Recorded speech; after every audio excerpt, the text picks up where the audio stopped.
Filipi pasal yang kedua, ayat yang pertama sampai dengan ayat yang ke-11. Kita baca bersama-sama. Kita bagi berdiri. 1, 2, 3. Jadi karena dalam Kristus ada nasihat, ada penghiburan kasih, ada persekutuan roh, ada kasih mesra dan belas kasihan. Karena itu sempurnakanlah sukacitaku dengan ini.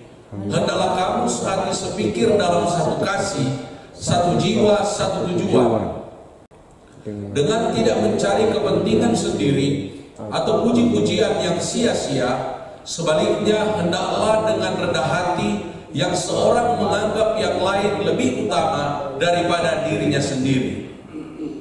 Dan janganlah tiap-tiap orang hanya memperhatikan kepentingannya sendiri, tetapi kepentingan orang lain juga. Hendaklah kamu dalam hidupmu bersama menaruh pikiran dan perasaan yang terdapat juga dalam Kristus Yesus, yang walaupun dalam rupa Allah tidak menganggap kesetaraan dengan Allah itu sebagai milik yang harus dipertahankan, melainkan telah mengosongkan dirinya sendiri dan mengambil rupa seorang hamba dan menjadi sama dengan manusia. Dan dalam keadaan sebagai manusia, ia telah merendahkan dirinya dan taat sampai mati, bahkan sampai mati di atas kayu salib.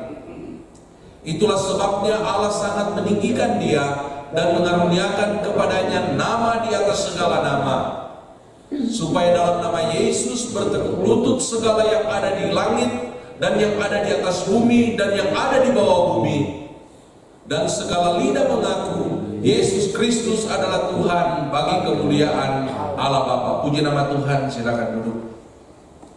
Tema firman Tuhan pada pagi hari ini atau minggu ini adalah bagaimana caranya memiliki pikiran Kristus.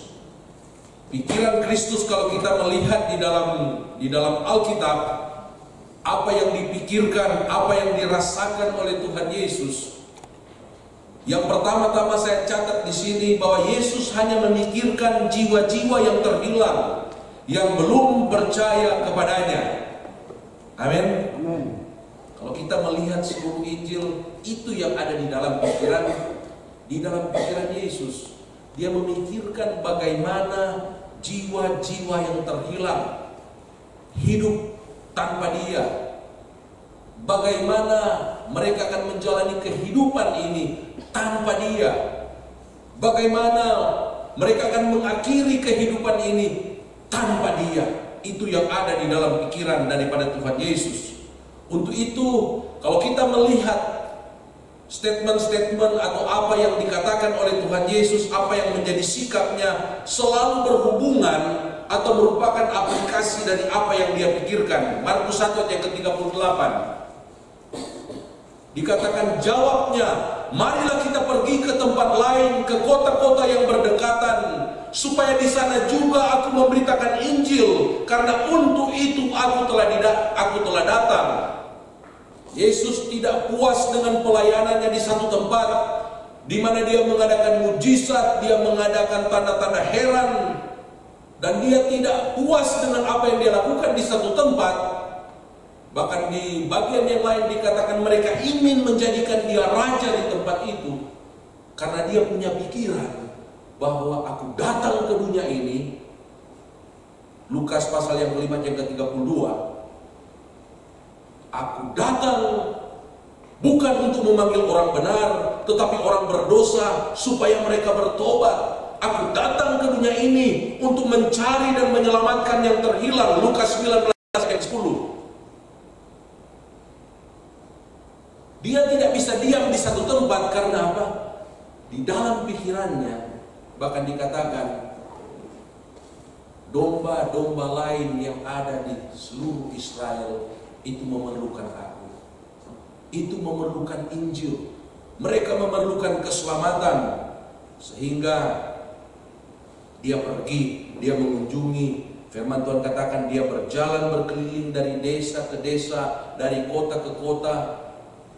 Dan Injil mencatat bahwa seluruh tempat Israel dikunjungi oleh Yesus. Karena untuk itulah aku datang.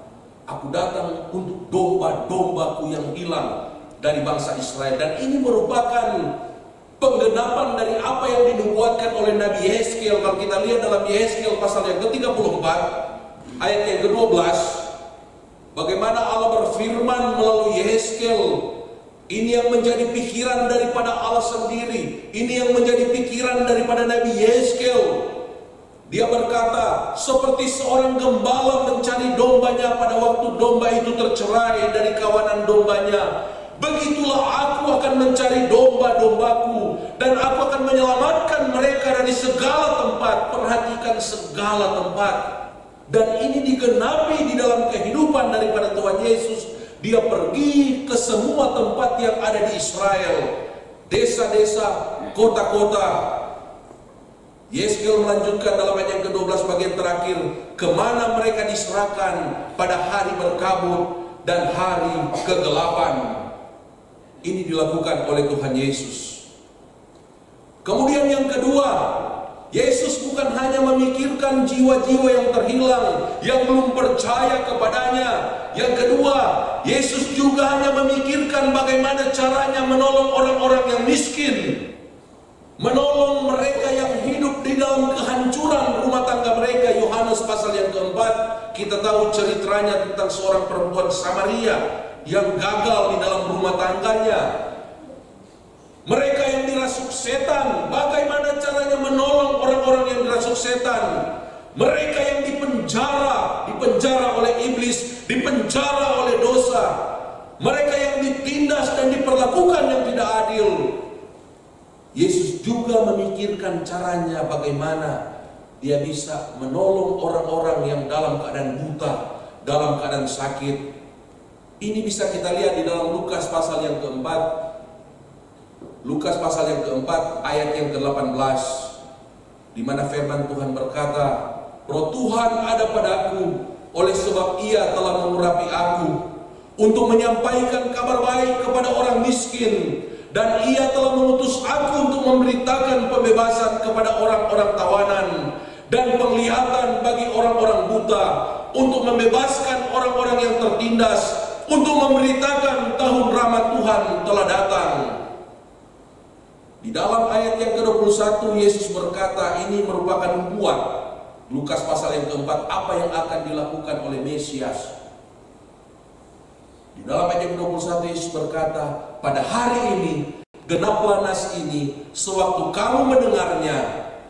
Dan ayat yang ke-22, dan semua orang itu membenarkan dia, dan mereka heran akan kata-kata yang indah yang diucapkannya, dan seterusnya. Artinya apa?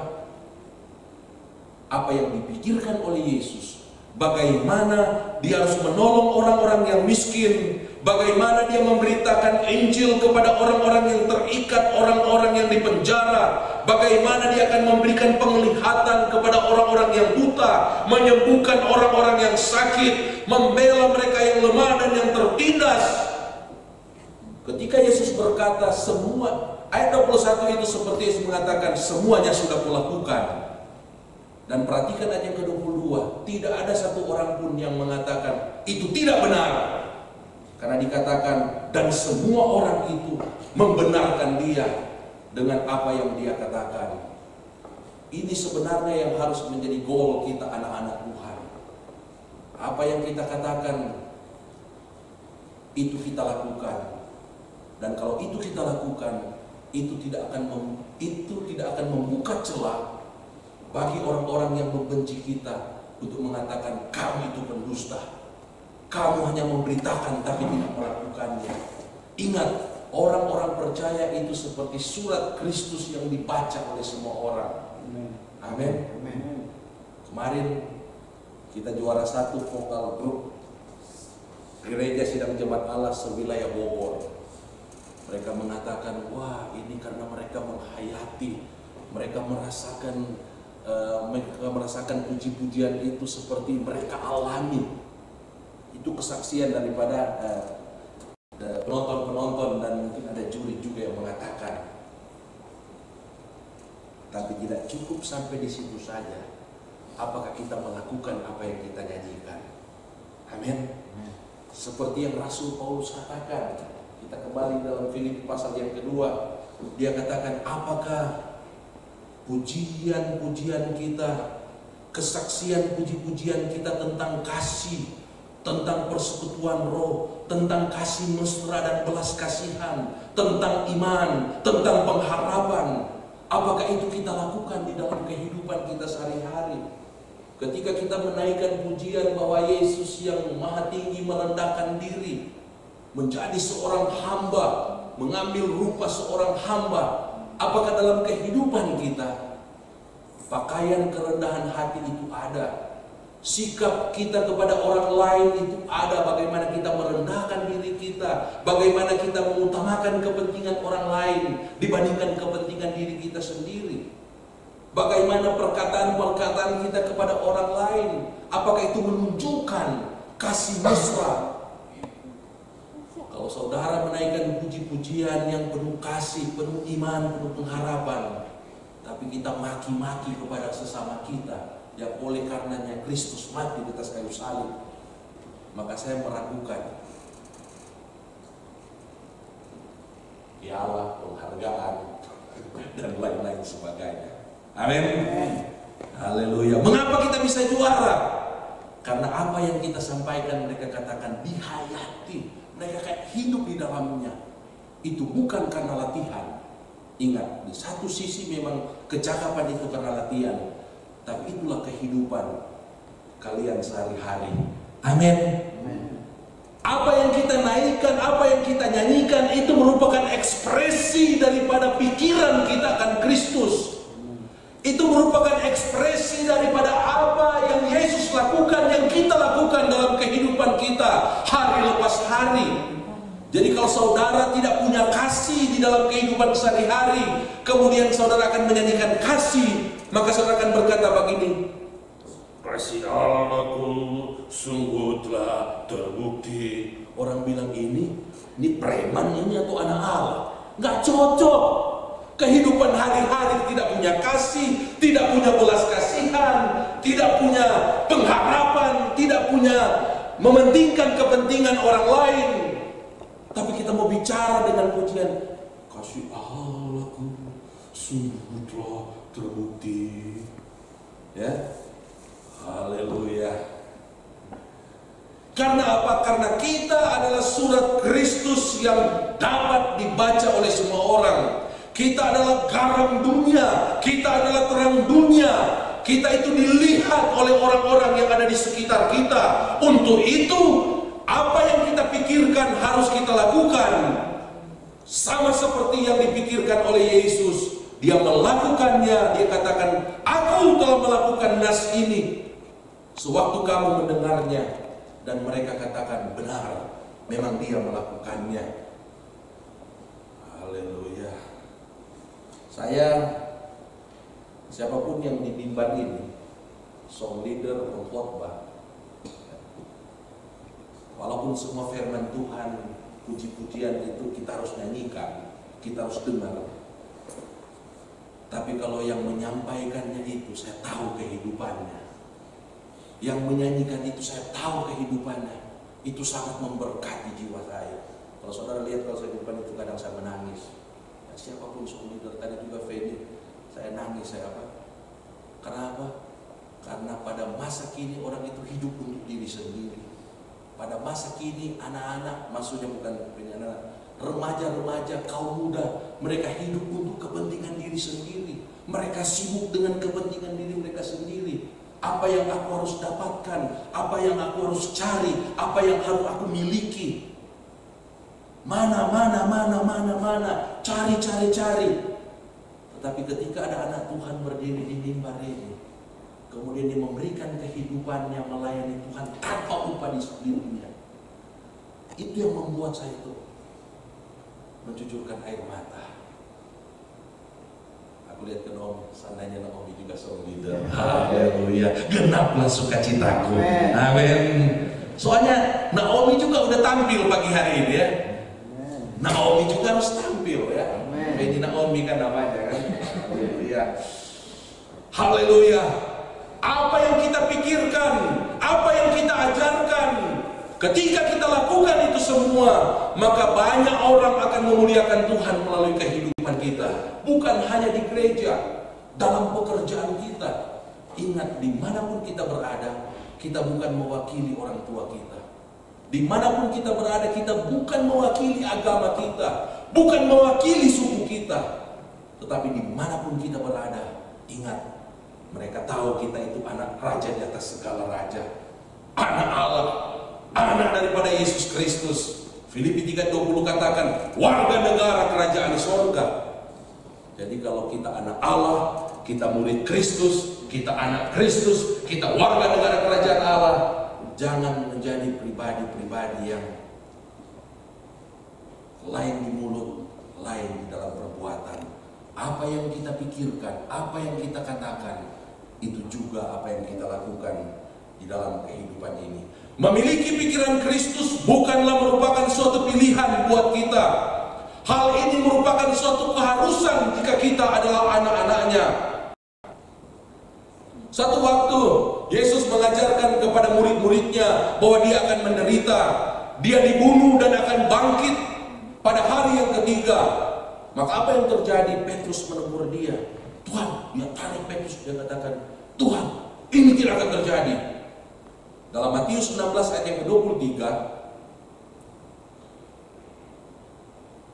Yesus marah kepada Petrus dan berkata, "Enyala iblis, engkau suatu batu sandungan bagiku, sebab engkau bukan memikirkan apa yang dipikirkan Allah, melainkan apa yang dipikirkan manusia." Jadi kalau di dalam hidup ini, pikiran kita itu hanya dikuasai dengan pikiran bagaimana memenuhi kebutuhan saya, bagaimana mencari kebutuhan saya, bagaimana melakukan sesuatu yang menguntungkan kepada saya pribadi.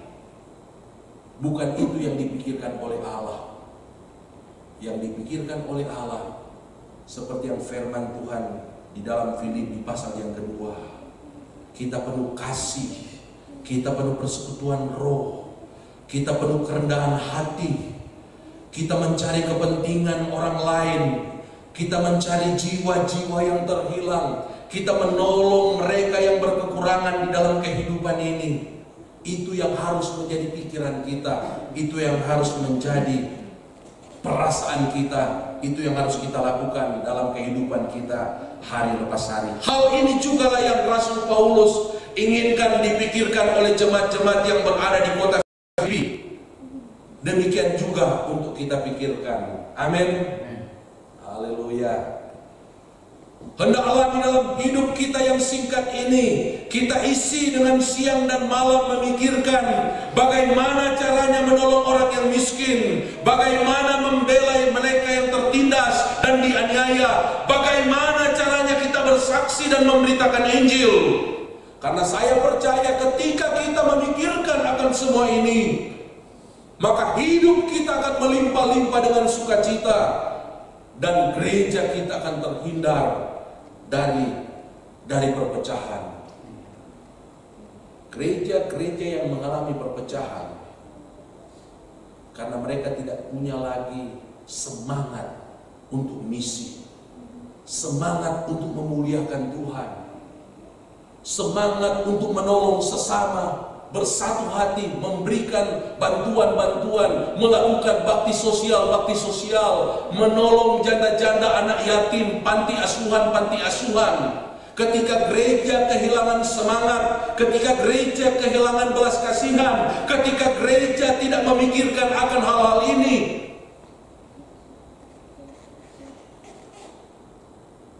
bukan orang lain yang akan menyerang gereja, bukan orang lain yang akan menertawakan gereja. Tapi siapa katanya? Siapa? Tuhan marah kepada Petrus. Tuhan menegur Petrus. Dan itu akan Tuhan lakukan dalam kehidupan gereja. Dia akan menegur, dia akan marah. Kamu hanya memikirkan apa yang dipikirkan oleh manusia. Pikirkanlah apa yang dipikirkan oleh Allah. Kamu ada di Sentul City ini untuk menyelamatkan komunitas yang ada di sekitarmu. Kamu ada di Sentul City ini agar orang-orang miskin yang ada di sekitarmu memuliakan Bapa di sorga. Kalau gereja hanya sibuk dengan bagaimana supaya gereja kelihatan indah? Bagaimana agar supaya kita pelayan-pelayan Tuhan dicukupkan kebutuhan-kebutuhannya, walaupun itu penting, tapi dari segi rencana Allah yang besar, Tuhan rindukan agar supaya gereja bukan hanya sekedar memikirkan pikiran-pikiran atau memikirkan kepentingan-kepentingan sendiri semata-mata, tetapi gereja ada agar supaya kita bisa menyelamatkan komunitas yang ada di sekitar kita, agar supaya kehadiran kita membuat orang tertawa, membuat orang memuliakan Bapa di sorga.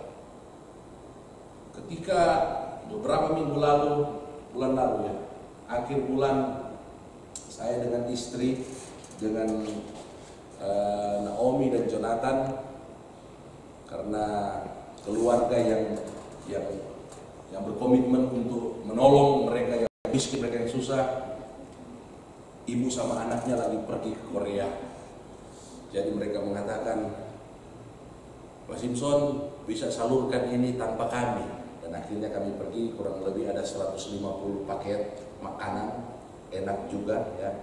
Karena kami biasanya juga mencicipinya ya, masakan hotel ya kan. Kemudian ada ini juga, ini bisa 200-300 ribu juga. Pak Simpson bagikan itu.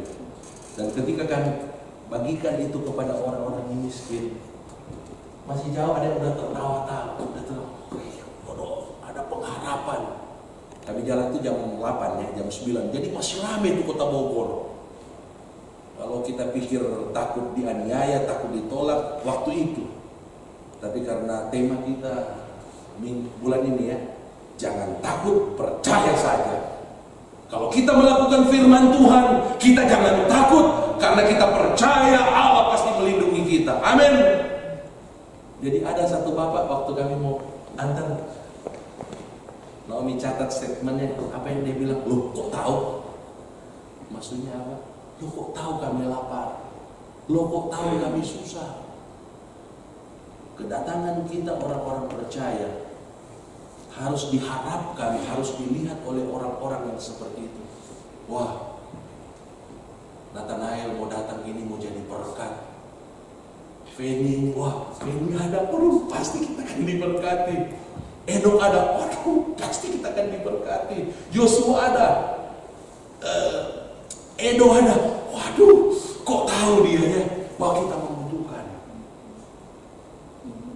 Amin. Saudara, rasakan itu di tempat di mana kita bekerja. Bukan hanya melulu materi, tapi kehadiran kita itu akan diharapkan. Kehadiran kita itu akan dinanti-nantikan. Jangan sebalik, aduh udah datang lagi, udah absen dia, aduh hilang damai, aduh si pencemooh sudah ada, tukang gosip sudah ada, maki-maki sudah ada, aduh pelit sudah ada. Saudara alami itu dalam hidup saudara sehari-hari, ya kan? Ya, kalau waktu dulu mungkin bisa tanya sedikit di ngomong. Itu kalau anak-anak muda ya, anak-anak pendeta, anak dokter, mereka kumpul ada gamenya gitu kan. Yang punya toko, ya toko-toko minimarket dulu tahun-tahun 80-an udah kumpul. Maaf aja, di sana udah ngumpul. Kalau mereka lihat dulu bukan pendeta Simpson, petinju Simpson Pio sudah hadir, bubar. Kenapa? Karena mereka paling tidak mengharapkan kehadiran si jagoan dalam tanda petik ini. Tapi setelah kita ditebus oleh Tuhan, harus sebaliknya. Mereka harapkan, oh sudah di pendeta, waduh dia hadir, oh dia bisa menolong, dia bisa membela yang lemah. Ada preman-preman mau memeras toko-toko, wah Pak Simpson kejar itu orang. Kalian apa ribut-ribut di sini? Kita satu waktu ada yang kontrak toko kami di Pemohon, terus saya bilang kok tenang, aman di sini, kok kontrak 2 tahun kan, ntar berapa? 80 juta atau berapa? 39 lebih ada diskon dikit. Toko ini pokoknya dari Makassar, dia bawa keluarganya datang. Tapi biasanya kalau orang Chinese itu rupanya sama orang tuanya juga datang kalau baru mulai usaha. Istrinya orang Manado. Kok aman kalau kontrak di sini. Karena daerah kita itu terkenal daerah banyak banyak pemeras atau minta uang uang keamanan kan. Itu banyak yang mau mabuk kan. Oh gitu ya Pak. Iya. Wah. Kalau mereka tahu kok bisnis menyewa di rumah saya aman, tenang saja kok, nggak ada yang berani sudah cerita. 1 hari 2 hari kemudian, gimana kok aman di sini? Ya pendeta, itu ada yang bilang isi pulsa pendeta, kita udah isi, setelah itu dia keluar sebentar, dia lari pendeta. Aduh malu saya. Siapa dia kok? Ada. Cari dia di belakang itu, cari karena ada nomornya kan. Halo, bisa ketemu kita? Saya nggak tahu ya, pendeta mau gebukin orang ini atau injili kali ya. Saya cari dia saya cari di belakang. Oh, kayaknya rumahnya di sini. Saya cari, oh enggak, rumahnya di sana. Kita harus dikenal berbeda. Sebelum kita bertobat terima Yesus, setelah kita bertobat, kita adalah manusia yang baru. Ciptaan yang lama sudah berlalu, yang baru sudah datang. Anak-anak Tuhan, kehidupan kita yang lama, itu yang tadinya dilihat oleh orang-orang yang ada di sekitar kita. Ketika kita menerima Yesus, kita diurapi oleh Roh Kudus, mereka mengharapkan kita adalah anak-anak Tuhan yang akan menjadi berkat, menjadi kesaksian bagi mereka. Dimanapun kita berada, kita akan dirindukan, kita akan dikasihi, kita akan diterima. Amin. Haleluya. Jemaat di Filipi sangatlah dibanggakan oleh Paulus karena mereka sangat mentaati firman Tuhan dan menghormati Paulus. Saya ulangi lagi, jemaat di Filipi sangatlah dibanggakan oleh Paulus karena mereka sangat mentaati firman Tuhan dan menghormati Paulus. Mengapa hal ini terjadi? Karena mereka adalah jemaat-jemaat yang kuat di dalam misi, karena mereka melakukan apa yang Paulus ajarkan kepada mereka. Filipi pasal yang kedua, ayat yang kedua, jemaat di Filipi ini terkenal jemaat yang persekutuannya sangat indah dan mesra. Jemaat di Filipi ini mereka juga punya kerinduan, punya belas kasihan kepada mereka yang terhilang. Mereka juga menghormati hamba-hamba Tuhan. Mereka melakukan apa yang menjadi amanat agung Tuhan Yesus Kristus. Dikatakan dalam Filipi pasal yang kedua, ayat yang kedua, mereka persekutuan mereka sehati dan sepikir, dalam satu kasih, dalam satu jiwa, dalam satu tujuan. Ayat yang ketiga, mereka tidak mencari kepentingan sendiri. Mereka rendah hati sama seperti Kristus yang tidak mencari kepentingan diri sendiri dan rendah hati. Ayat yang ke-8. Sikap daripada jemaat-jemaat di Filipi ini mereka tunjukkan melalui dukungan mereka yang kuat bagi misi yang dijalankan oleh Paulus. Mari kita lihat dalam Filipi pasal yang keempat. Filipi pasal yang keempat.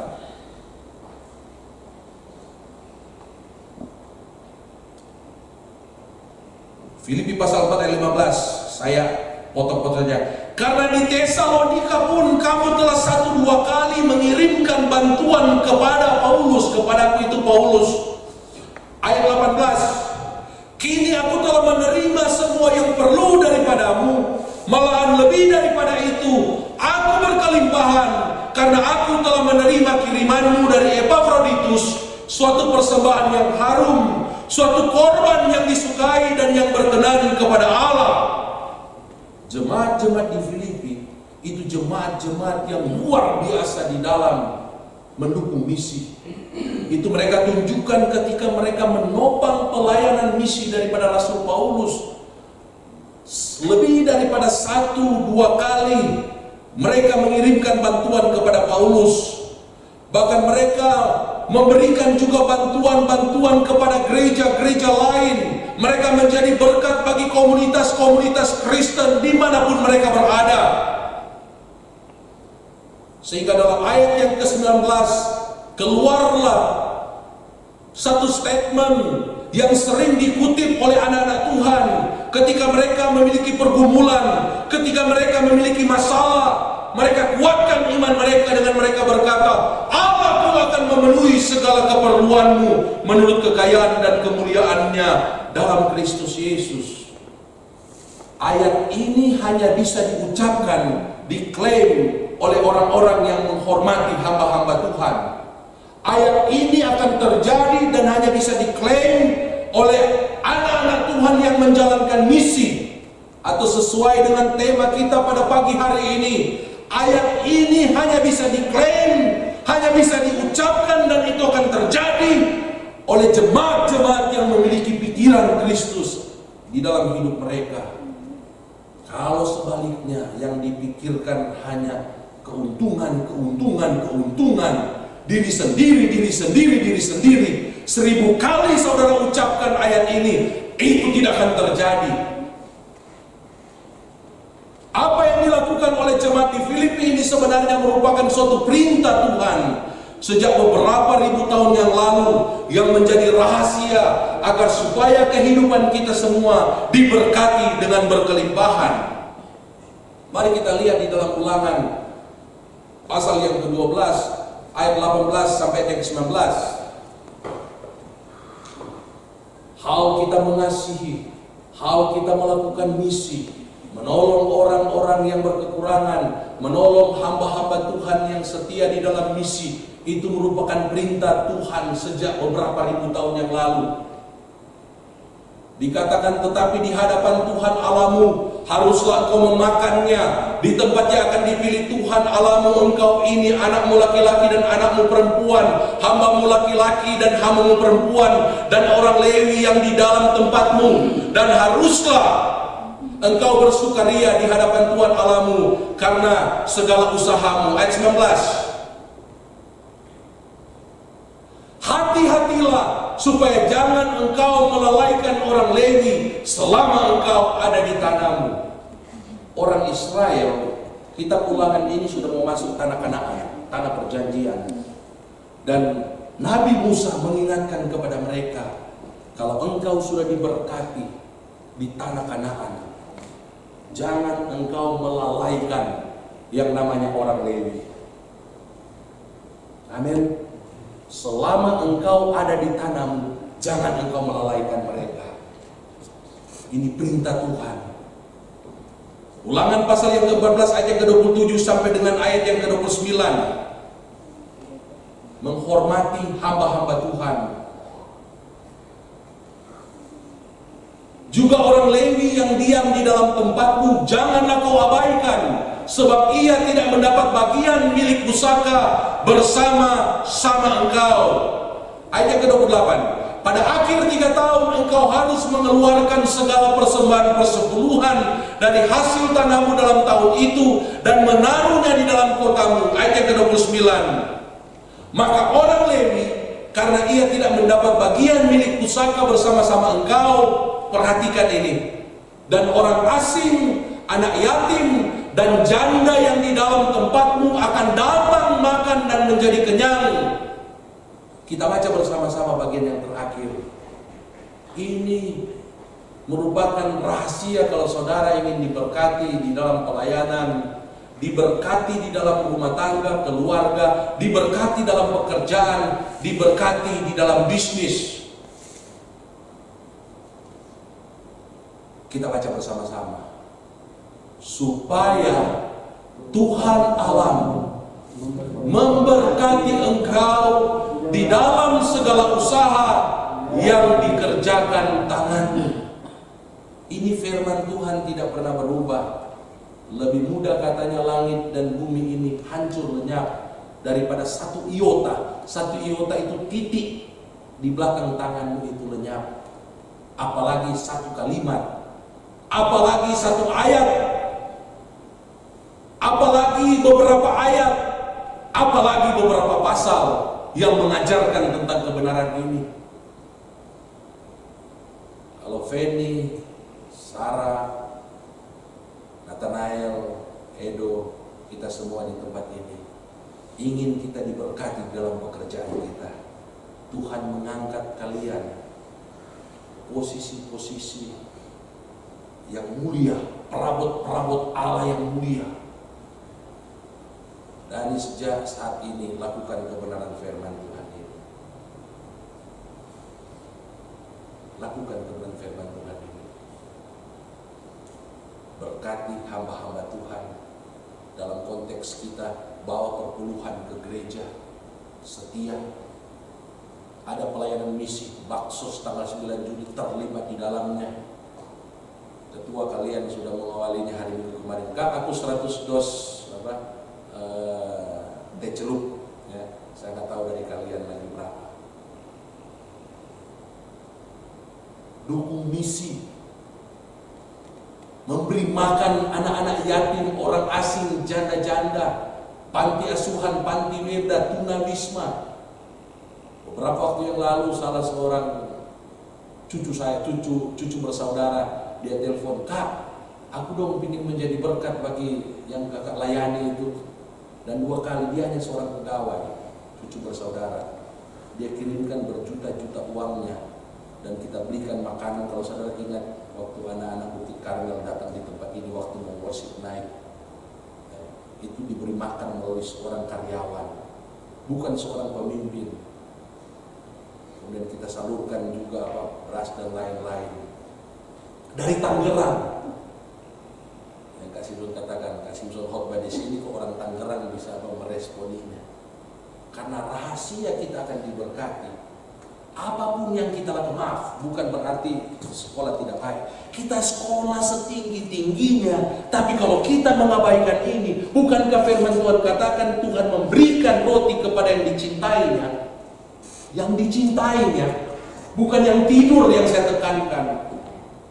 Ketika kita dicintai oleh Tuhan, kita tidak sekolah tinggi, apalagi kalau kita sekolah tinggi, kalau kita dicintai oleh Tuhan, Tuhan akan memberkati usaha yang Tuhan percayakan kepada kita. Ini kata firman Tuhan, ya. Amin.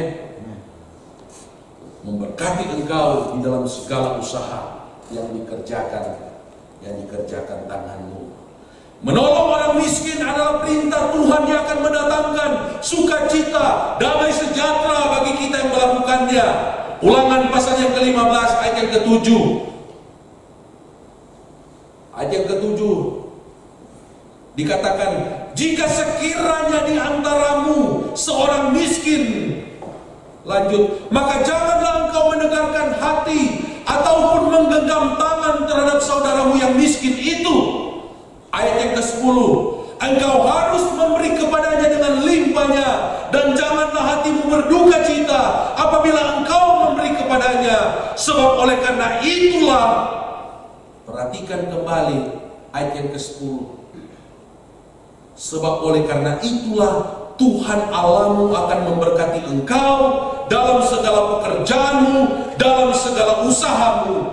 Ayat yang ke-11, sebab orang-orang miskin tidak hentinya akan ada di dalam negeri itu. Itulah sebabnya aku memberi perintah kepadamu demikian. Haruslah engkau membuka tangan lebar-lebar bagi saudaramu yang tertindas dan yang miskin di negerimu. Mungkin ada yang berkata, Pak Pendeta, itu kan ajaran perjanjian lama. Kita ini berada di zaman perjanjian baru. Lihat dalam Yohanes pasal yang ke-12. Yohanes pasal yang ke-12 ayat yang ke-8. Karena orang-orang miskin selalu ada pada kamu.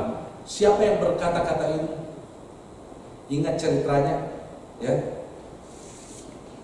Yang mengatakan ini Yesus. Artinya apa? Yesus percaya perjanjian lama, sehingga dia kutip, orang-orang miskin akan selalu ada padamu dan kamu bisa menolong mereka dimanapun kamu berada. Walaupun kita tahu cerita ini mengisahkan tentang Yudas yang punya kepedulian yang semu atas orang miskin, karena memang dia ingin agar supaya uang yang harusnya didapatkan dari menjual minyak narwastu itu dia pegang dan dia korupsi.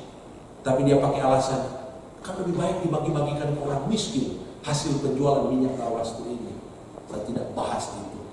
Tapi intinya, menolong orang-orang yang miskin itu juga yang dilakukan oleh Tuhan Yesus. Haleluya. Ayat terakhir, Lukas pasal yang ke-18, ayat yang ke-22.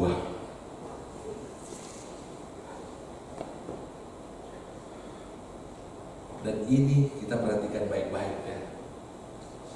Ini juga akan menjadi batu sandungan bagi saudara dan saya dalam mengikuti Tuhan. Kita bisa melakukan apa saja. Tapi Yesus katakan, masih tinggal satu hal lagi yang harus kau lakukan. Ini berbicara kepada kita. Kamu sudah sempurna, kamu sudah baik, pelayananmu luar biasa. Tapi masih tinggal satu hal lagi yang harus kau lakukan. Dan inilah yang Tuhan minta dari kehidupan kita orang-orang percaya, supaya kita sempurna sama seperti Bapa kita yang di sorga sempurna. Yang Tuhan rindukan, dia katakan, juallah segala yang kau miliki dan bagi-bagikanlah itu kepada orang-orang miskin, maka engkau akan beroleh harta di sorga. Kemudian datanglah kemari dan ikutlah aku.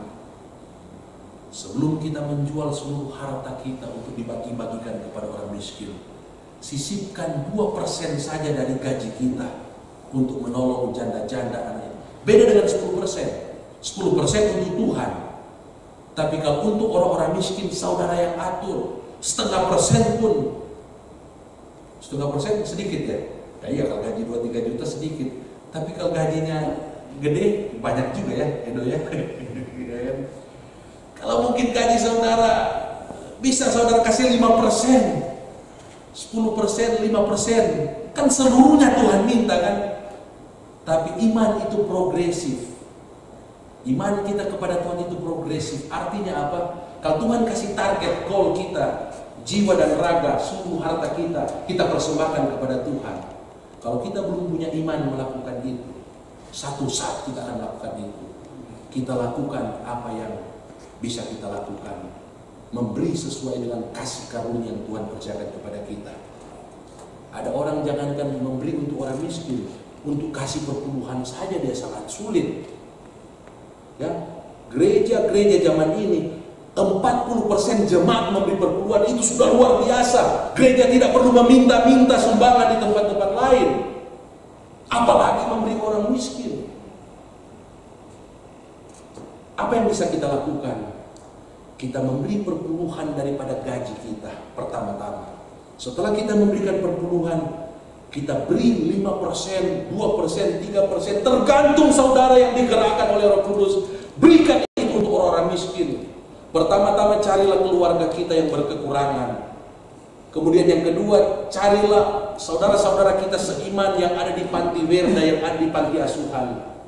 Dan yang ketiga, carilah orang-orang yang tidak seiman dengan kita. Karena dengan demikian kita akan mengasihi musuh kita. Amin. Ingat khotbah pendeta Yosia di waktu yang lalu. Apakah saudara sasaran berkat? Apakah kita sasaran berkat? Dia katakan, Ismail lah sasaran berkat, Ishak adalah sasaran berkat. Karena melalui keturunanmu, melalui kehidupan kita, Ismail akan diberkati. Amin. Amin. Haleluya, haleluya. Ada yang mengatakan, pasti episode ini khotbahnya lesu karena jemaatnya hanya 10-15. Ini khotbah disiapkan dalam waktu yang sesingkat-singkatnya. Karena sampai dari Pondok Indah jam berapa? Sampainya jam 1 ya. Istri cuci celana karena rupanya celana saya robek yang hitam itu jadi cuci yang Pendeta Simpson bangun jam 4, doa sampai jam 5:30. Selesai 5:30 ke toilet, bang bikin khotbah. Tuhan tolong agar supaya khotbah ini dapat dipersiapkan, dan puji Tuhan 1 jam dicatat dengan tempo yang sesingkat-singkatnya. Tapi referensinya ini adalah apa? Bukan baru mencari tadi, referensinya bacaan firman Tuhan setiap hari. Oh, tentang orang miskin, simpan di Samsung Note. Oh, tentang menghormati hamba Tuhan, simpan di Samsung Note. Jadi waktu siapkan khotbah, tinggal Samsung Note. Oh, aku pernah mencatat ini. Dan yang kedua, ini dilakukan. Kita mempersiapkan khotbah dengan mudah kalau kita mempelajarinya terlebih dahulu, kita melakukannya. Ini rahasia hamba-hamba Tuhan ya. Amin. Dan ini baru disiapkan. Ini masih segar. Haleluya. Amin. Pasti ini lebih semangat dari jam 10 sebentar. Haleluya. Karena ini pertama dikhotbahkan. Untuk itu, pada pagi hari ini bagaimana caranya agar kita memiliki pikiran Kristus? Yang pertama-tama banyaklah membaca firman Tuhan. Yang kedua banyaklah merenungkan firman Tuhan baik di dalam doa dan di dalam kehidupan kita setiap hari. Dan yang ketiga, tidak ada cara lain. Bagaimana caranya kita memiliki pikiran Kristus? Kita harus menjadi pelaku firman seperti Yesus. Apa yang kita pikirkan, apa yang kita rasakan, lakukanlah itu. Maka damai sejahtera Allah yang melampaui segala akal akan turun dalam hidupmu. Amin. Tuhan